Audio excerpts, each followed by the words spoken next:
Bəzən həyat qaydaları pozulur. Təbiətin qanunu budur ki, oğul atasını dəfn eləməlidir. Valideynlər övladlarının çiynində getməlidir. Çünki övlad itkisi dünyanın ən ağır dərdidir. Ana fəryad edir, ata isə susur. Susur çünki göz yaşları onun içində donur. O danışmır. Daş kesilir. Musa Nağıyev də daş kesildi.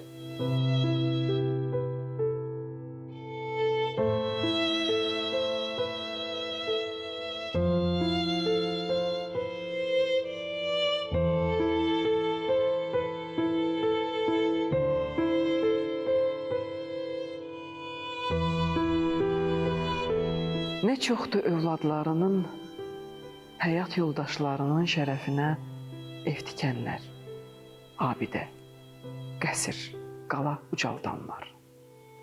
Nə çoxdur gördüyü işlərlə özündən sonra boyunu, soyunu yaşadanlar. Babil hökümdarının, Midiya şahının qızı Semiramidanın şərəfinə ucaltdığı Semiramidanın asma bağlarından tutmuş, lap çağdaş dövrə kimi Bakı milyonçusu Ağa Musa Nağıyevin oğlu İsmailin şərəfinə tikdirdiyi İsmailliyə binasına kimi. Bəs niyə İsmailliyə? Oğlu İsmail gənc yaşında dünyadan köçəndə ata nəfəsini içində saxladı. Qışqırmadı. Amma içində bir şəhər yandı. O oğluna məzar dikmədi. Bina dikdi. Adını da İsmail'in adına bağladı. İsmailliyə. Hər daşında bir söz, hər sütununda bir hıçqırıq. Çünki bu bina bir atanın içindən keçən ağrının memarlığıdır.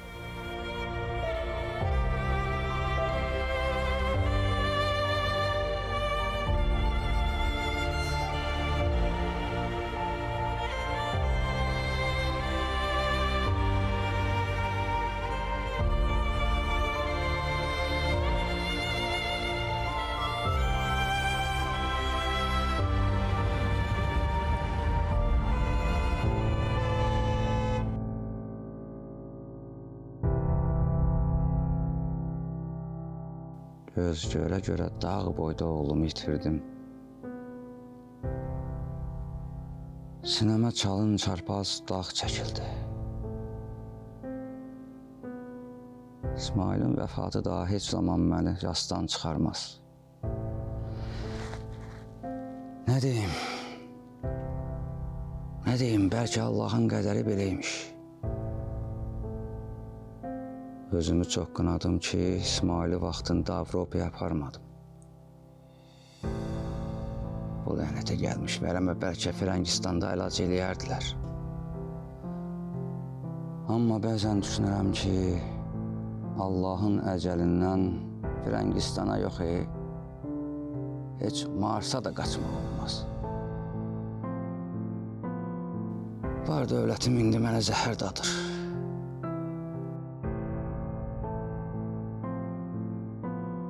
Bəlkə hacını dinləyim, bir bina tikim, İsmailin adını ad eləyim. Düz deyir hacı. Hər Bakılının dilindən bir dəfə İsmailiyə sözü çıxsa, İsmailim ta qiyamətə qədər yaşayar. Onsuz da bəhaliyi çoxdan qəbul eləmişəm. 100 bina tikmək borcudur boynumun.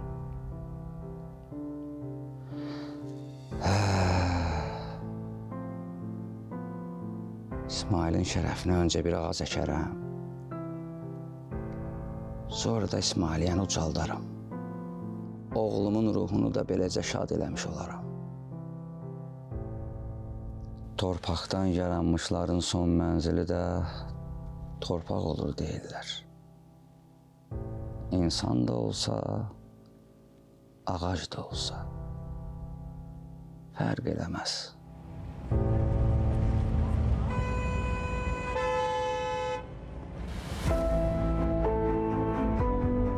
Cəmiyyət-i Xeyriyyə, İsmailiyyə. Hər şey bir mərəzdən başladı.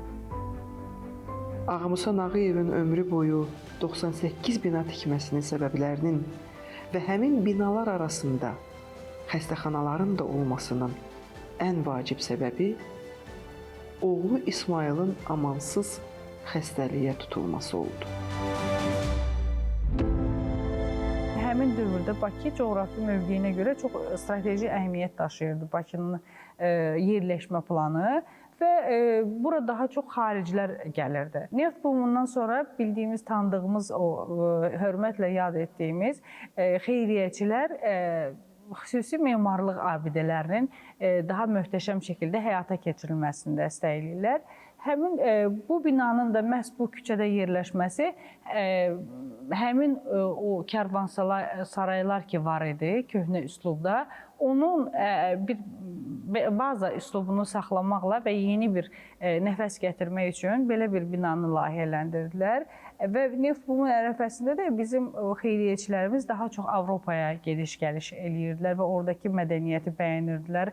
Oradakı üslubu Azərbaycan mədəniyyəti ilə sintezləməyə çalışırdılar. Bunun üçün də Memar Ploşka özü də hələ 3 il araşdırma aparıb Bakının özünün memarlığı ilə, Azərbaycan memarlığı ilə bağlı araşdırma aparıldıqdan sonra artıq binanı layihələndirmək qərarına gəlib.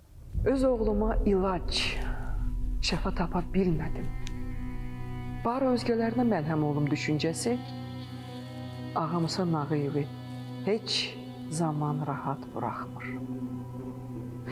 İdbar vərəm xəstəliyinin badına gedən İsmailin adının əbədiləşdirilməsi fikrini mesenata öz yaxın dostu Hacı Zeynalabdin Tağıyev verir. Deməli, hal qəziyyə belə olur. Ağamusanın oğlu İsmail vərəm xəstəliyinə düçar olur. Bakı milyonçularının ailələrini müalicə edən Varatapedov adlı həkim İsmaili müayinə etdikdən sonra Musa Nağıyeva deyir ki, oğlunun vəziyyəti çox ağırdır. Əgər tez tədbir görülməsə, ölə bilər. 50.000 manata ehtiyacı vardı. Həkim milyonçuya təklif edir ki, oğlunu özü İsveçrəyə aparsın. Bir il ərzində müalicə etdirib gətirsin.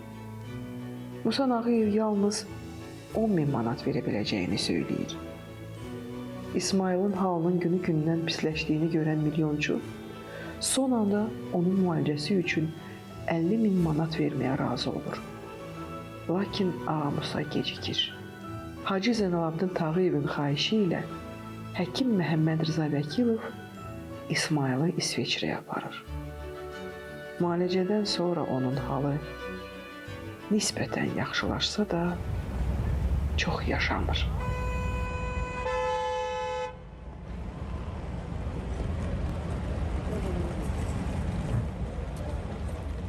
Burada həm Avropada istifadə olunmuş Venesiya gotik üslubundan, məsələn biz sivri uclu baxsaq karnizlər var binanın yuxarı hissələrində, pəncərələrin üzərindəki o formalar hamısı gotik üslubun əlamətləridir. Sadəcə əvvəl məsələn daha yeni tikilən vaxtlarda ki, kənar tərəflərdən ornamentlər var idi, elementlər var idi, hansı ki indi hal-hazırda itir və yaxud da ərəb əlifbasından yazılar var idi, qızlı hərflərlə və onlar isə Şərq İslam mədəniyyətinin bir nümunəsi idi, bariz nümunəsi idi. Memar Ploşka isə Bunun hər ikisini bir yerdə sintez eləmişdi və bu da qeyri-adi bir Bakıya həminki dövrdə olan binalara bir fərqlilik qatmışdı, yenilik gətirmişdi. 20-ci əsrin əvvəllərində Telefonnaya küçəsi, indi 28 may adlanan küçədə qoşa imarətlər, Azərbaycan prospektində köhnə mərkəzi poçt binası, Səməd Vurğun küçəsində qış klubu, Astoria, yeni Avropa mehmanxanaları və ən gözəl bina olan İsmailiyyə binası Ağa Musanın bizə olan ərməğanı kiçik bir hədiyyəsidir.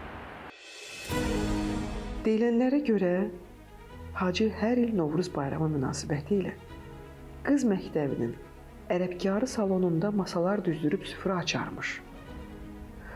Ağa İsmail vəfat edəndən sonra o bir neçə məşhur Axund Ağsaqqal, o cümlədən bir Məhəmməd Kərim, Axund Hacı Turabla məsləhətləşib qərara gəlirlər ki, Ağa Musa gələndə cəmiyyət-i xeyriyyə üçün bina tikdirməyi onun boynuna qoysunlar. Hacı Qazi Məhəmməd Kərimə deyir ki, elə ki Ağa Musa razılaşdı, başlasınlar dua oxumağa. Hamımız da Ağa Musanı təbrik edərik və ona macal vermərik ki, boyun qaçırsın.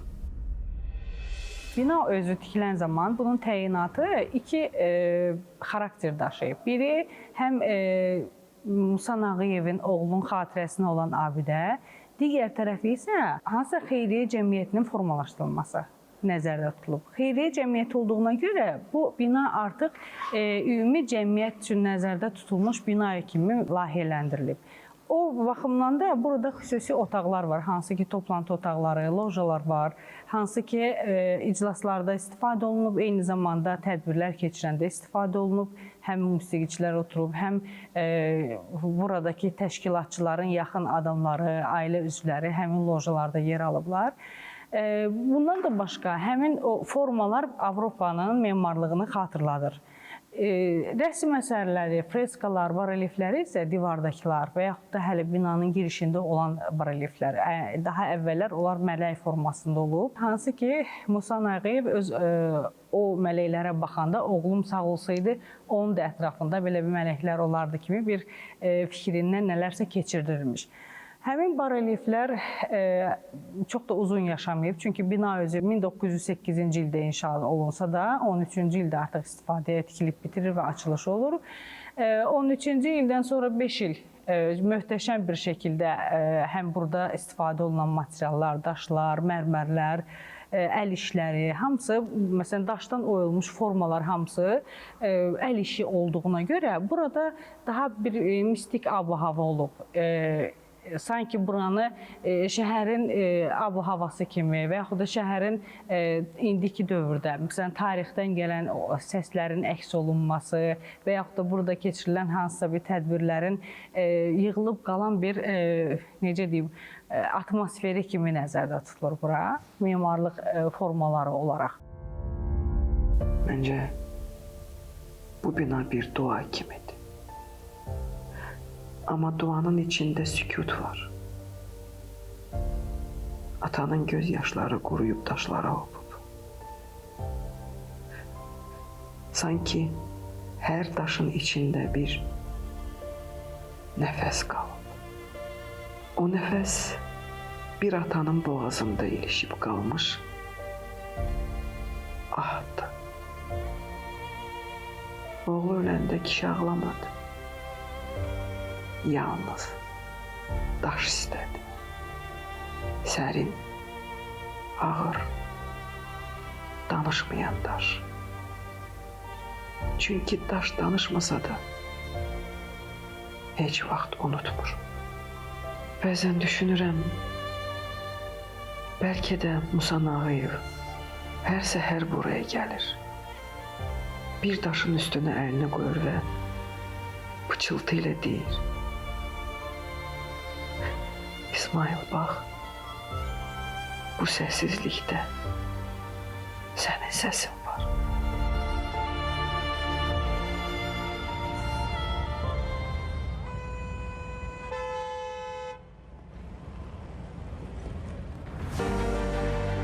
Nəhayət, 1908-ci ilin bir qış günü binanın təməli qoyulur, dualar oxunur, xeyirli işlər arzulanır.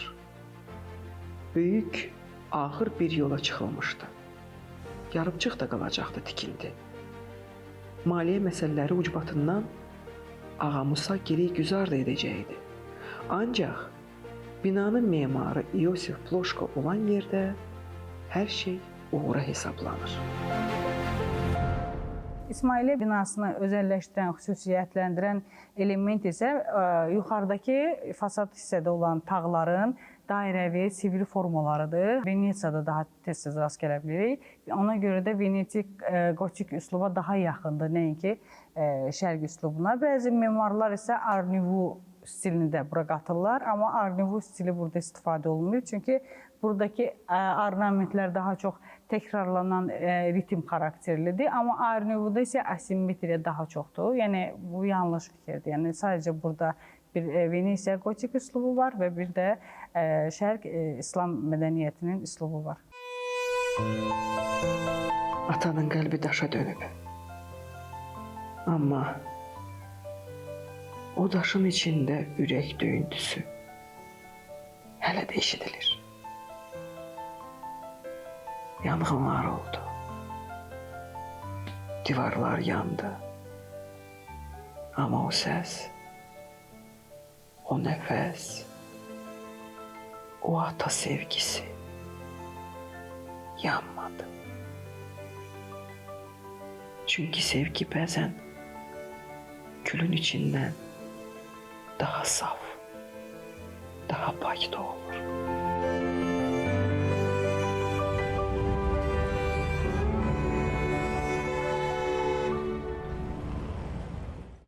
Əgər deyilən məbləği verməsəz, öldürüləcəksiniz. Bizə tapşırıq belə verilib. Bizim bu tapşırıqda zarafat olmaz. Atam. Adama neçə dəfə deyərlər ki, mən sizə cəmi cümlətanı 5000 manat verə bilərəm. Xəsis olmağa, oğlun səndən səxavətli idi. İhanələrdə səndən 10 dəfə artıq pul verərdi. O verərdi. Çünki o milyonçunun oğlu idi. Mənsə samançının oğluyam. Kürəyimdə şələ daşıya ömür sürmüşəm. Bir də ki, məndə siz istəyən məbləğ yoxdur. Var, bilirik ki var.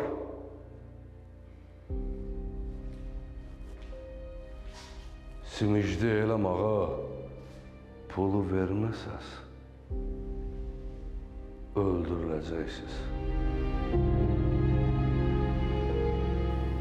Lapəcə, əgər öldürsəz, bir qara qəpik də görməyəcəksiniz. Amma bəri başdan 5000 manat irəlidəsiz. Görürəm ki, Allah verdiyi canı səndən ala bilmir. Olsun.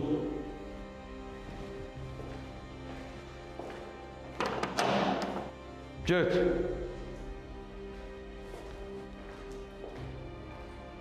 Sağ-salamat. 5000 manatı göndərərsən Kərvansaraya. Bilirsən də ara. Bilirəm, amma göndərməyəcəm. Özüm gətirəcəm. 5000 manatı göndərəcək qədər də əbləh deyil.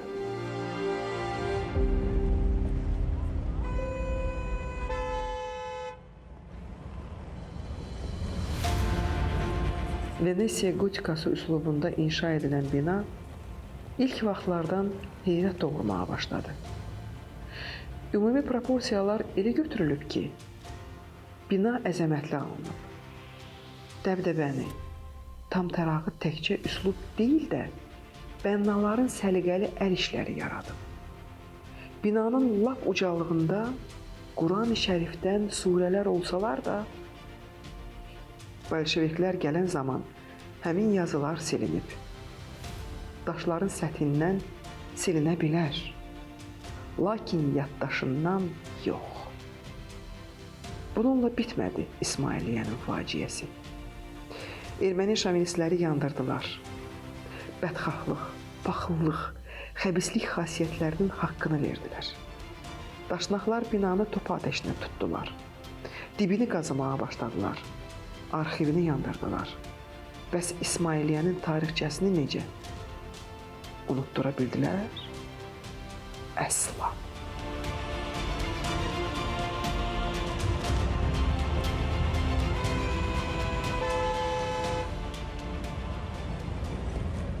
Binanın memarlığında istifadə olunan o dediyimiz ki, mütənasibliklər, formalar, eyni zamanda bucaqlar, burada keçirilən toplantılar və ya da hansısa bir iclaslar üçün çox münasib idi. Çünki bildiyimiz kimi akustika deyilən bir səsin geri əks olunması var. Məsələn, burada tavanda olan dairəvi formalar akustikanın yaranmasının qarşısını alırdı. İstifadə olunan materiallar akustikanı udurdu və burada böyük zallarda hansısa bir toplantı vaxtı səsin düzgün eşidilməsi, insanlara çatması üçün çox yaxşı şərait var idi. O baxımdan da iclaslar həmin dövrdə məhz bu binada keçirilirdi. Bina Cümhuriyyət dövründə bərpa olundu. Sonra Azərbaycanın elm məskəninə çevrildi. Həmişə elmlə, qəzetçiliklə sirdaş olan bina öz halal haqqını aldı. Unutmayaq ki, vaxtilə Kaspi mətbəəsi ilə əhatələnən, Qapan dibi adlanan bu ərazi Ustad Mirzə Ələkbər Sabirin heykəlinə qonşu oldu. Əbədi qonşular daşdan olsalar da daşlaşmırlar, nəfəs alır və yaşayırlar. Lap İsmailiyyə kimi.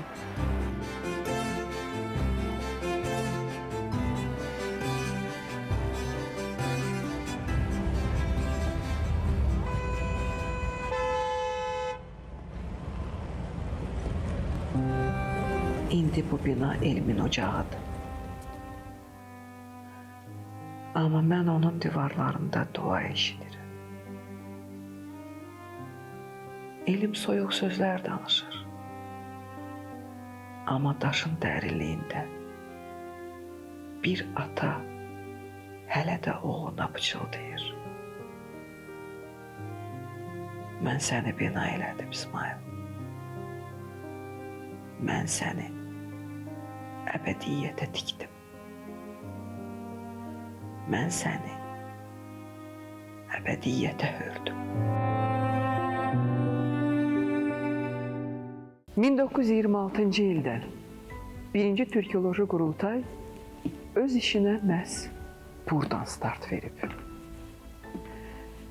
Bu məkanda ilk dəfə Türk alimləri toplaşmışdılar. Onların ayaq izləri hələ də burada qalır. İkinci Cahan Savaşında Milli Elmlər Akademiyasının ixtiyarına verildi bu bina və bugün Azərbaycan Milli Elmlər Akademiyasının riyasət heyəti bu əzəmətli binada yerləşir. Zənnimcə bu həyatın ən məntiqli qanuna uyğunludur. Öz xərcləri hesabına kimsəsiz uşaqları oxudan, övladlarımızın təhsili üçün mesenatlığını əsirgəməyən Ağa Musa Nağıyevin ruhu bugün də şaddır. Daşlar nəfəs aldıqca ruhların huzurlu olması qaçılmaz olur.